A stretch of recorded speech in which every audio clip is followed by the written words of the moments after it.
नमस्कार मित्रांनो, सुस्वागतम. मुरंब मालिकेच्या आजच्या भागामध्ये आता आर्थाही रडत असते तर माहीला एकटीलाच तिला सांभाळण्यासाठी अक्षयने पाठवलेले असतं. तेव्हा मात्र आता माहीही आर्था रडत असते म्हणून मोबाईलमधील एक सॉन्ग लावते आणि ते सॉन्ग मात्र आता माहीला आवडतं आणि ते सॉन्ग लावल्यानंतर मात्र आता ही आर्था अगदी रडायची बंद होते आणि ते सॉन्ग अगदी आर्थाचं सुद्धा आवडीचं असतं हे माहीने ओळखलेलं असतं. म्हणून ती आता आर्थाला म्हणते की अरे वा, म्हणजे तू रडायची बंद झाली, हे सॉन्ग तुला आवडलं तर. आणि हे बघ, हे माझं सुद्धा आवडतं सॉन्ग आहे. म्हणून माही आता खूप खुश होते. त्यानंतर आता इकडे आनंद, पार्वती आजी आणि सीमा यांना खूप टेन्शन येते. तर आनंद म्हणतो की हे बघ आई, मी तुला सांगतो की त्या मुलीला आर्थाला नाही सांभाळता येणार. मी तुला सांगतो की उगाच काहीतरी घोळ होईल, नाहीतर तू त्या अगोदर काहीतरी कर. तेव्हा आता सीमा म्हणते की हे बघ आनंद, असं असं का बोलतोस रे, असे काही होणार नाही. तेव्हा आनंदला खूप टेन्शन येते. आनंद म्हणतो की नाही आई, अगं तिला लहान मुलांना सांभाळण्याची सवय नाही. तेव्हा आता पार्वती आजी सुद्धा म्हणते की हो ना अगं, आनंद एकदम बरोबर बोलतो. कारण ती मुलगी म्हणजे ती माही अगदी लाडात आणि श्रीमंतीत वाढलेली मुलगी आहे. लहान मुलांना कसं सांभाळायचं, त्यांची काळजी घेणं हे सर्व तिला जमणार आहे का? अगं मग खरंच किती व्यवस्थित हे सर्व करायची, ते रमासारखं जमणार आहे का त्या मुलीला? तेव्हा मात्र सीमा लगेच अगदी आश्चर्याने आजीकडे पाहते आणि आनंदला सुद्धा हसू येतं. तर दोघेही एकमेकांकडे बघून हसतात.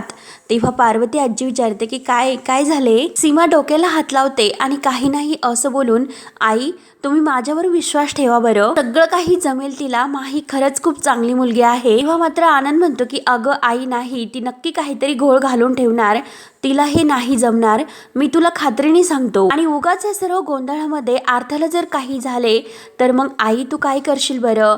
तेव्हा सीमा म्हणते की ए आनंद, तिला काही होणार नाही, तू असं काही बोलू नकोस. लहान मूल अगदी निरागस असतात, त्यांना चांगलं आणि वाईट कळतं आणि आर्थाला सुद्धा माहीचा स्पर्श कळेल आणि माही खरंच खूप चांगली मुलगी आहे. तेव्हा आता पार्वती आजी म्हणते की नाही, हा सर्व वेडेपणा आहे, मला खरंच काही कळत नाही की ही नक्की सीमा काय म्हणते ते, आणि मला नाही वाटत की असं काही होईल म्हणून. तेव्हा आता सीमा म्हणते की आई जरा शांत व्हा. आणि तेवढ्यात आता माही ही आतमध्ये आर्थाला अगदी एकदम प्रेमाने उचलून घेते आणि तिला ते मोबाईलमधील ते सॉन्ग ऐकवत असते. तेव्हा मात्र आर्था अगदी खुश होते आणि माहीकडे इतकी छान प्रकारे शांत होऊन राहायला सुरुवात करते. रमा ही अर्थाला उचलून घेते आणि अर्थाकडे एकटक बघत म्हणते की आर्था, तू खरंच किती क्यूट आहे ग, किती मऊ आहे तू खरंच. आणि तिच्या गालावरून हात फिरवते. अर्थाने आता माहीच्या हातातील मोबाईल घेतलेला असतो आणि त्या मोबाईलची मस्त ती खेळत असते. आणि खरंच अगं, तू एकदम खरोखरची डॉल वाटते आणि तुला घेतल्यानंतर काहीतरी वेगळंच असं फील वाटतं. मला म्हणजे अगदी छान असं वाटतं. कधीही असं मला फील झालं नव्हतं आणि मला असं वाटतं की तुला असंच अगदी घट्ट मिठी मारून ठेवावं. म्हणून ती आता आर्थाला एकदम घट्ट मिठी मारते आणि अगदी आपल्या जवळ घेते. आणि खरंच मला असं वाटतं की तुझी जबाबदारी माझ्यावर आहे म्हणून. आणि खरंच थँक्स आर्था, तुम्हाला ही फिलिंग्स दिल्याबद्दल. आणि तुला एक किस करू का आर्था? म्हणून आता माही एक छान असा आर्थाचा किस घेते, कारण आर्था तिला खूप छान आवडते आणि खूप छान असं फिलिंग तिला होतं. तर आर्था आता माहीची वेणी धरते आणि ती वेणी ओढत असते. तर माहीला खूप छान असं वाटतं. माही विचारते की आर्था, मी तुला आवडते? तेव्हा आर्थाला बघून आणि तिचा तो माहीचा स्पर्श सगळं काही आता माहीचे डोळे भरून येतात. ती आर्थाला बेडवर ठेवते आणि तिच्याबरोबर छान अशी खूप काही ती खेळत असते. तिच्या आनंदात आपला आनंद पाहत असते. तेव्हा मात्र आता तिचे डोळे इतके भरून येतात आणि ती अर्थाकडे एकटक पाहत असते. अगदी छान अशी ती अर्थाबरोबर खेळत असते आणि आर्था तर खूप खुश असते. तिच्या रडण्याचा सुद्धा आवाज आता येत नाही, कारण अभि आणि अक्षय तर बाहेर दरवाजाला कान देऊनच उभे असतात. तेव्हा आता अभिने दरवाजाला कान लावलेला असतो, परंतु आतमधून त्याला अर्थाच्या रडण्याचा आवाज काही येत नाही, म्हणून त्याला आश्चर्यच वाटते. तेव्हा आता अभि लगेच अक्षयला म्हणतो की हे बघ, 5 मिनिटं तर होऊन गेली परंतु आर्था रडत नाही, तिचा रडण्याचा सुद्धा आवाज थोडासा सुद्धा येत नाही. नक्की या मुलीने काय केलं असेल? त्यामुळे अक्षय, मला आता खूप टेन्शन आले की नक्की ही मुलगी आतमध्ये काय करत असेल. तेव्हा अक्षय म्हणतो की थांब, मी आतमध्ये आतमध्ये जातो तर अभि म्हणतो की नाही, काय करतोस, थांब आपण दोघेही आतमध्ये जाऊयात. म्हणून ते दोघेही दरवाजा उघडतात. तेव्हा आर्था तर छान अशी मस्त झोपी गेलेली असते. तेव्हा त्या दोघांना सुद्धा आनंद होतो. तर आता लगेच अक्षय म्हणतो की बापरे, आर्था तर झोपली. तर माही अगदी छान अशी उभी तिच्याकडे बघत उभी असते. तेव्हा अभि म्हणतो की अरे बघ ना किती छान झोपली, चेहऱ्यावर स्माइल सुद्धा आहे तिच्या. जमलं बाबा. अरे पण कसं काय जमलं हे सर्व, आणि ती इतकी रडत होती पण अचानक ती इतकी शांत कशी झोपू शकली. तर माही म्हणते की हे असं जमलं म्हणून ती आपल्या चेहऱ्यावरचा आरसा बाजूला घेते आणि जे काही तिने स्केच पेनने मिशा आणि नाकाला लाल केलेलं असतं तर ते बघून अभिला आणि अक्षयला खूप असं हसायला येतं. तर माही म्हणते की हे खोटं आहे, स्केच पेनने केलेलं आहे. तेव्हा ते दोघेही खूप हसतात. तेव्हा आता अक्षय म्हणतो की ओके ओके ठीक आहे. तेव्हा माही म्हणते की हो हो, अगोदर ती रडली आणि नंतर हे बघितल्यानंतर मस्त झोपली आणि आता इतकी छान झोपली. तेव्हा अक्षय म्हणतो की हो हो, म्हणजे खरंच अगोदर ती रडत होती, तिच्या रडण्याचा आवाज येत होता, परंतु आता हिने हे असं चेहऱ्याला केल्यानंतर मात्र ती घाबरून झोपली असेल आणि रडून झोपली. तर माही म्हणते की रडली नाही, ती रडली नाही. तर अक्षय म्हणतो की काय सांगतेस, अगं बाहेर आवाज येत होता. तेव्हा माही म्हणते की अहो पण तेव्हा मी हे केलं नव्हतं म्हणून ती रडत होती. तेव्हा मात्र आता अक्षय मनात विचार करतो की दरवेळेस मी हिच्यावर संशय घेतो, परंतु ही तर रमाच आहे, काही बदललेली नाही माझी रमा, रमाच आहे ती. त्यामुळे हळूहळू ती मला तिकडे काय घडलेले आहे ते सर्व सांगेल. म्हणून तो माहीला म्हणतो की अगं रमा, तुला आठवते का एकदा मी तुला अशीच मिसी काढली होती. तेव्हा माही हसते आणि हो हो असं म्हणते, मिसी काढली होती म्हणून आता ती मुद्दा म्हणते. तर अक्षय म्हणतो की त्यानंतर तू काय केलं हे तुला माहिती आहे का. तेव्हा आता माहीला टेन्शन येतं. माही मनात विचार करते की नक्की त्या रमाने काय केलं असेल त्यावेळेस. तेव्हा आता अक्षय तर खूप हसत असतो. तर अभि आता तिच्याकडे बघत मनात म्हणतो की आता रमाने काय केलं असणार, आता हे माहीला कसं कळणार. तेव्हा माही मुद्दा म्हणते की हो ना, मी बरोबरच केलं होतं आणि मिशी काढून तुम्ही काही बरोबर केलं नव्हतं. तेव्हा अक्षय म्हणतो की अगं मग तू जे काही केलं ते बरोबर होतं आणि जाऊन दे, तू याला सांग, अभिला सांग तू त्यावेळेस काय केलं होतं, तो सांगेल तुला की तू बरोबर केलं होतंस की नाही. तेव्हा आता माहीला काही सांगता येत नाही. तर अभि मुद्दा म्हणतो की अक्षय आता तू रिस्क घेतो बर का, तुला कशाला तिला आठवण करून द्यायची आहे रे, आणि तुला ती मुलीसारखी बनवेल बर का परत, त्यामुळे बघ तू काय करायचं ते. तेव्हा माही आता मुद्दा म्हणते की हो हो बनवेलच, आणि मला वाटतं की तुम्ही मुलगीच असावं. तेव्हा अक्षय म्हणतो की हे बघ आता मी केस कापून टाकलेले आहे त्यामुळे आता नाही. तेव्हा अभि म्हणतो की अरे खरंच आर्था किती रडत होती, येता जाता आम्ही ऐकत होतो असं माहीला म्हणतो. आणि रडत असलेली आर्था पुन्हा एकदा शांत झाली रमाकडे आणि रमाने आपल्या अर्थाला शांत केलं बरं का अक्षय. तेव्हा अक्षय सुद्धा खुश होऊन रमाकडे म्हणजे माहीकडे पाहतो. तर अभि आता म्हणतो की वा रमा, खरंच मानलं तुला. तेव्हा आता माही सुद्धा अगदी खुश होऊन म्हणते की हो ना, मला सुद्धा आता हिच्याजवळ थांबून इतकं छान वाटलं, खूप शांत वाटलं. आणि तेव्हा अक्षय आता माहीकडे पाहत डोक्याला हात लावतो आणि अक्षय अरे ही रमाच आहे, अरे का तू स्वतःच्या बायकोवर इतका संशय घेतो, खरंच वेडा आहेस तू खूप. त्यानंतर मात्र आता माही ही सीमा आणि नैना या दोघींकडे येते. त्या दोघींशी गप्पा मारत असते. त्या दोघींना म्हणते की क्यूट आंटी आणि नैना, मी जेव्हा तिकडे अर्थाकडे गेले ना, खरंच मला वेगळंच काहीतरी असं फिलिंग्स वाटलं आणि असे मला केव्हाही वाटलं नव्हतं, कारण ही फिलिंग्स काहीतरी वेगळी आहे. म्हणजे हे बघा ना, पपी असतो तो छोटा, त्याला कसं आपल्याला काही सांगता येत नाही बरं. आणि तसं अर्थाचं सुद्धा होतं की जेव्हा मी अर्थाच्या डोळ्यामध्ये पाहिलं तेव्हा मला समजलं की तिला माझा टच हवा आहे, तिला मी तिच्या जवळ हवी आहे, तिला मी आवडते, ती डिपेंड आहे माझ्यावर. आणि खरंच ती किती क्यूट माझ्याकडे बघत होती. आणि खरंच आम्ही दोघींना एकमेकींना कधीच बघितलेले नाही, तरी सुद्धा इतकं छान ती माझ्याकडे बघत होती आणि आम्ही दोघींना एकमेकींना खूप असं आवडलो. म्हणून खरंच मला ते खूप छान वाटत होतं. आय नो अर्थाचं आणि माझं काय कनेक्शन आहे मला माहिती नाही, परंतु जेव्हा मी तिला बघितलं तर तेव्हा माझ्या डोळ्यामध्ये पाणी आलं आणि ते अजून सुद्धा येते. म्हणून माही खरंच खूप रडत असते, खळखळ असं पाणी तिच्या डोळ्यातून वाहतं. सीमाचे सुद्धा डोळे भरून येतात, तरी सुद्धा आता ती हसत असते आणि नैनाचे सुद्धा डोळे भरून येतात. दोघी आता माही बरोबर रडत असतात. माही म्हणते की हे सर्व इमॅजिन मी नाही करू शकत खरंच. तेव्हा आता सीमा म्हणते की हो ना अगं, मला कळतंय सर्व, जसं तुला वाटतं की अगं मी तुझे लाड करावे, तुला जवळ घ्यावे, तर आता तसं त्या बाळाला सुद्धा वाटतं ग. आणि ही फिलिंग साधी सुधी नाही बाळा, अगं स्त्रीच्या अंतकरणातून आलेली ही मातृत्वाची भावना आहे. मग तू आई असो किंवा नसो त्याने काही फरक नाही पडत, ती भावना महत्वाची असते. असते आणि प्रत्येक स्त्रीमध्ये ती भावना असते. काही काही पुरुषामध्ये सुद्धा ती भावना असते. जबाबदारीची एक खोल अशी जाणीव तुला ती आली खरंच, मला खूप असं बरं वाटतं. तेव्हा माही म्हणते की क्यूट आंटी, खरंच मी मोठी झाले का, मोठी झाले. तेव्हा आता नैना लगेच तिच्या चेहऱ्यावरून हात फिरवते, तिचा चेहरा धरते आणि म्हणते की हो ना माझी बाई, हळूहळू तू मोठी होतेस ग. म्हणून नैना आणि माही लगेच इतक्यात छान असे घट्ट मिठी मारतात. सीमाचे डोळे सुद्धा अगदी भरून येतात आणि अगदी सीमाला आनंद सुद्धा होतो. आपल्या डोळ्यातील पाणी ती पुसते. त्यानंतर आता अक्षय एकटाच असा बाहेर उभा असतो आणि विचार करत असतो. तेव्हा आता अभि तेवढ्यात येतो आणि मोबाईलमध्ये अक्षयला दाखवतो की अक्षय हे बघ ना, अरे तो जोक बघ ना, अरे जोक पाहण्याचा राहूनच गेला. आता अभि सांगायला सुरुवात करतो, परंतु अक्षयचं काही लक्ष नसतं. तर अभि विचारतो की काय रे, आता काय झाले. तेव्हा अक्षय म्हणतो की मला तुझा राग येतो. तेव्हा आता अभि म्हणतो की अरे मग माझा का राग येतो. तेव्हा अक्षय म्हणतो की तुझं असं म्हणणं आहे मी रमावर शंका घेता कामा नये. तेव्हा आता अभि म्हणतो की अरे ते तर झाले ना मग आता. तर अक्षय म्हणतो की ती त्या मोठ्या अपघातातून वाचलेली आहे. आईला फोन करावा, आईच्या घरी जावं, तिला भेटावं, पंकज काकाला भेटावं, मावशीला भेटावं असं तिला नाही वाटत का. एकदाही तिला वाटलं नसेल का तिला त्यांची काळजी नसेल. अरे तिला घरी जावंसं वाटत नाही, हे माझा विश्वासच बसत नाही. तेव्हा अभि फक्त आता पाहत असतो की नक्की आता या अक्षयला काय उत्तर द्यावं म्हणून. तेव्हा आता अभि लगेच मोठ्याने म्हणतो की अचानक भयानशी शांतता. झाले का तुझे बोलून अक्षय, आता मी बोलू का. तेव्हा आता अक्षय फक्त अभिकडे पाहत असतो.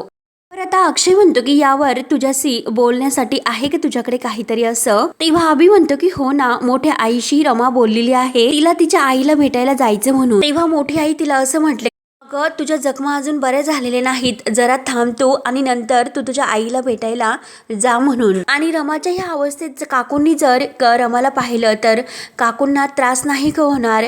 तेव्हा अक्षय म्हणतो की हो ना, अरे ते तर खरंच आहे. अक्षय म्हणतो की ठीक आहे, तोपर्यंत मी वाटच बघेन की रमा केव्हा म्हणते की तिच्या आईला भेटायला जायचं म्हणून.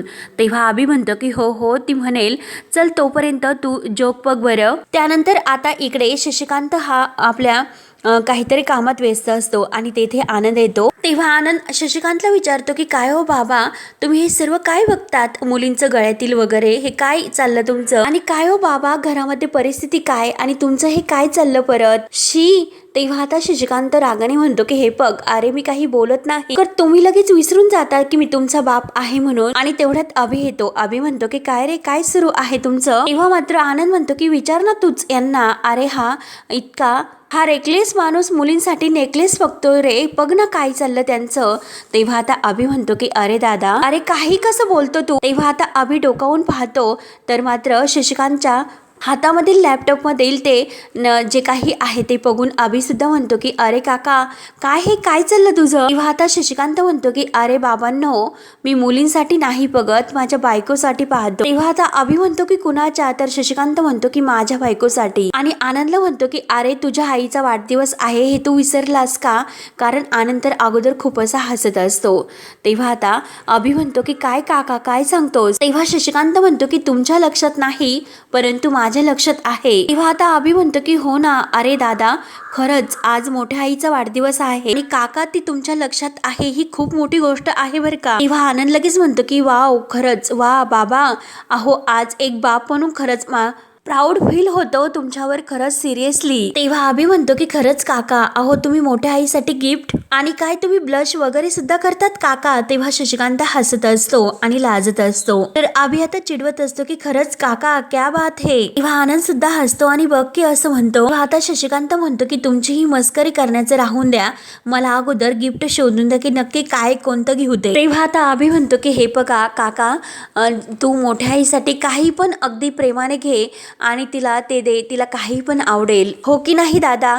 तर आनंद म्हणतो की हो हो एकदम करेक्ट बोलला तू. आणि बाबा अहो कसं आहे की तुम्ही मुळात बदललात आणि अगदी तुमची चूक तुम्ही कबूल केलीच, अगदी सुधारलात आणि तेच खूप असं आईसाठी मोठं गिफ्ट असेल, माहिती आहे का तुम्हाला. आणि आईला काय हवं काय आवडतं तिला हे माझ्यापेक्षा अक्षय तुम्हाला जास्त सांगू शकेल.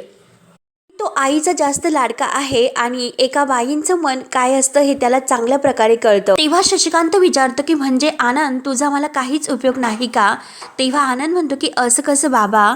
तो आईवर गेला म्हटल्यानंतर मी तुमच्यासारखा आहे की नाही मग. आणि शशिकांत म्हणतो की हो करेक्ट उपट सुंबा. तर लगेच आनंद म्हणतो की काय. तेव्हा आता लगेच आनंद करेक्ट असं म्हणतो. तर लगेच शशिकांत म्हणतो की अरे काय बोलतोस. तर लगेच अभि म्हणतो की हे बघ अरे तू उपट सुंबा आहे असं त्यांना म्हणायचं. तेव्हा आता शशिकांत म्हणतो की हे बघा अरे यार मला तर सीमासाठी नेकलेस बघायचा आहे घ्यायचा आहे पण तो कसा घ्यायचा आहे हेच मला नाही कळत आणि नक्की हेच आता मला अक्षय सांगू शकेल. म्हणून आता शशिकांत अक्षयला विचारण्याचं ठरवतो. तेव्हा शशिकांत लगेच अक्षयच्या रूम मध्ये येतो आणि अक्षय बसलेलाच असतो. तेव्हा आता शशिकांत अक्षयला म्हणतो की मला तुझ्याशी बोलायचं आहे. तेव्हा आता अक्षय म्हणतो की काय. शशिकांत विचारतो की तू कामात आहे का. तेव्हा अक्षय म्हणतो की नाही काय करायचे होते पण मी ठरवेल की तुम्हाला काय बोलायचं आहे यावरून मी ठरवेल बोलायचं किंवा नाही बोलायचं. आणि काय हो हे काय लावलं तुम्ही. तेव्हा शशिकांत विचारतो की काय रे काय झालंय. तेव्हा अक्षय म्हणतो की जसं की मी किती बिचारा आहे मी किती गरीब आहे हे असं नाटक तुम्ही करू नका हे दाखवू नका. आणि या अगोदर सुद्धा तुम्ही कधीही बिचारे नव्हतात आणि आता सुद्धा नाही. तेव्हा आता शशिकांत म्हणतो की नाही वाटलं तरी चालेल आणि माझी दखल तू नाही घेतली तरी चालेल परंतु वाईट वागून मात्र मला माझं अस्तित्व आणि माझा दरारा नाही निर्माण करायचा. आणि आतापर्यंत मी जे काही वागलो ते मला पुसून नाही टाकता येणार पण ते दुरुस्त करण्याचा मी नक्कीच प्रयत्न करेल. आणि यात मात्र मला तुझी मदत हवी आहे. हे बघ तुझ्या आईचा वाढदिवस म्हणजे येतोय आणि त्यासाठी मला तिला काहीतरी गिफ्ट असं मस्त द्यायचं आहे. तर मग तुझ्या आईला काय आवडतं हे जर तू मला सांगितलं तर बरं होईल त्यासाठी मी तुझ्याकडे आलो. तेव्हा आता अक्षय म्हणतो की हे बघा मी तुमचा मुलगा आहे आणि ती तुमची बायको आहे. माझ्या अगोदर तुमचा किती वर्षाचा असा संसार आहे म्हणजे माझ्यापेक्षा तुम्ही तिला जास्त ओळखता. मग तुम्हाला अजूनपर्यंत हे माहिती नाही की बायकोला काय आवडतं तिला काय गिफ्ट द्यावं म्हणून नाही कळत का तुम्हाला हे सर्व. तेव्हा आता शशिकांतला वाईट वाटतं. शशिकांत म्हणतो की मी कितीही चांगला वागण्याचा प्रयत्न जरी केला तरी सुद्धा तुम्हाला घालून पाडूनच बोलतो. तेव्हा अक्षय लगेच उठतो. अक्षय म्हणतो की माझी इच्छा सुद्धा नाही हो तुमच्याशी बोलण्याची पण तुम्ही प्रश्नच असे काहीतरी विचारतात की सर्व जुना राग उफाळून येतो. तेव्हा आता शशिकांत म्हणतो की हे बघ मागे जे काही घडले ते सर्व विसरून पुढे जायचं आपण ठरवलेलं आहे. तेव्हा अक्षय म्हणतो की हे बघा ते तुम्हाला वाटतं आणि तुम्हाला बदलायचं आहे तुम्ही ठरवलं मी नाही ठरवलं त्यामुळे मी माझं बघेन की बदलायचं किंवा नाही. तेव्हा शशिकांत म्हणतो की ठीक आहे तुझ्या मनाला येईन तसे तू मला बोल वाटेल तसे बोल घालून पाडून बोल माझा अपमान कर. तेव्हा अक्षय म्हणतो की ते तर मी बोलेलच जेव्हा वेळ येईल ते तर बोलेलच पण आहो तुम्हाला 3 मुलं आहेत 3 मुलं तुम्हाला झालेत तरी सुद्धा तुम्हाला कळलं नाही की बायकोला काय आवडतं तरी सुद्धा तुम्हाला काही सांगता येत नाही. पण मला विचारा अहो माझ्या लग्नाला तर फक्त 2च वर्ष झाली परंतु मला रमाला काय आवडतं मला माझ्या बायकोचा स्वभाव सुद्धा मला माहिती आहे. तिला काय आवडतं तिला काय आवडत नाही हे सर्व मला माहिती आहे. आणि त्याच वेळेस माही आता बाहेर दरवाजात उभी राहून या दोघांचं बोलणं ऐकत असते. अक्षय हा शशिकांतला म्हणत असतो की विचारा ना तुम्ही मला की अक्षय अरे तुला तुझ्या बायकोबद्दल काय माहिती आहे. मी सर्व सांगू शकतो की माझ्या बायकोला काय आवडतं ते की माझ्या बायकोला निसर्ग आवडतो आणि तिला हिरवा रंग खूप आवडतो. तेव्हा मात्र आता माही हे अक्षयचं बोलणं ऐकत असते. तिला शांतता आवडते तिला माणसं आवडतात आणि तिला महागड्या रेस्टॉरंटमध्ये जायला सुद्धा नाही आवडत. संसार सुद्धा ती अगदी काटकसर करायला तिला आवडतं. तिला पैसा उधळायला नाही आवडत. टाकाऊ वस्तूवरून टिकाऊ वस्तू तिला आवडतात. आणि तुमच्याच भाषेत सांगायचं झालं तर बायकोला काहीतरी भेट द्यायची म्हणून लाखो रुपयांचं शेअर्स घेऊन बायकोला देण्यापेक्षा मनातील फक्त बायकोला जर शेअर केलं तर ते तिला जास्त आवडेल. आणि काय तर म्हणे तुम्ही मलाच विचारता. तर अक्षयला हसू येतं. त्यानंतर आता माही ऐकत असते आणि तेवढ्यात तिथे सीमा येते. सीमा लगेच आता माहीच्या हाताला धरते विचारते की काय ग काय विचारत बसली तू. तेव्हा आता माही म्हणते की क्यूट आंटी एखादा मुलगा एखाद्या मुलीवर इतकं प्रेम करू शकतो का. तेव्हा सीमा हसते आणि म्हणते की हो करू शकतो कारण अक्षय आणि रमा या दोघांनी एकमेकावर किती प्रेम केलं हे सीमाने पाहिलेलं असतं. आणि आता माही सुद्धा आता अक्षयच्या तोंडातून ते सर्व ऐकत असते त्यामुळे समजतं की खरंच या अक्षयचं त्या रमावर खूप असं प्रेम होतं. तेव्हा माही ते सर्व ऐकून म्हणते की हो ना असंच प्रेम जर सर्वांनी एकमेकावर केलं तर खरंच जग किती सुंदर होईल ना. तेव्हा सीमा खोशून हसते आणि परत दोघेही आता मस्त ऐकत असतात की नक्की हे दोघं काय बोलतात ते. तर आतमध्ये शशिकांत म्हणतं की हो कळलं मला, आता माझ्या लक्षात आलं की नात्याने जरीही मी तुमचा बाप असलो पण विचाराने मात्र तू माझा बाप आहे, त्यामुळे माझ्या बायकोला काय आवडतं हे मीच शोधायला हवं आणि ते पण कोणाला न विचारता मी शोधून काढेल. तेव्हा आता सीमा आणि माही ऐकत असतात. तर हा भाग येथे संपतो. पुढील भागामध्ये अक्षय हा माहीला घेऊन तिकडे कावेरीच्या घरी येतो आणि तो माहीला गाडीच्या खाली उतरतो आणि मी गाडी पार्क करून येतो असं म्हणतो आणि तोपर्यंत तू जा की तुझी आई तुला बघून खूप खुश होईल. तेव्हा आता अक्षयने मुद्दा मानलेलं असतं की आय नो रमाला तिला स्वतःचं घर हे शोधेल म्हणजे सापडेल. आणि तेव्हा मात्र रमा ही त्या दरवाज्यात येते आणि दरवाजा वाजवते. तर आता मंगला मावशी दार उघडते आणि बाहेर येते. तर रमा ही मंगला मावशीलाच घट्ट मिठी मारते आणि आई असं म्हणते आणि तेवढ्यात कावेरी सुद्धा बाहेर येते. तर लगेच अक्षय म्हणतो की रमा अगं ही मावशी आहे. तेव्हा आता माहीला आणखीन गडबडल्यासारखं होतं की नक्की तिने मंगला मावशीलाच मिठी मारली म्हणून आणि कावेरी तर समोर उभी असते. तेव्हा आता अक्षयने ओळखलेलं असतं की ही रमा असं का करत असेल. तेव्हा आता पुढे काय होतं हे पाहण्यासाठी आपल्या चॅनलला नक्की सबस्क्राईब करत राहा. तर धन्यवाद.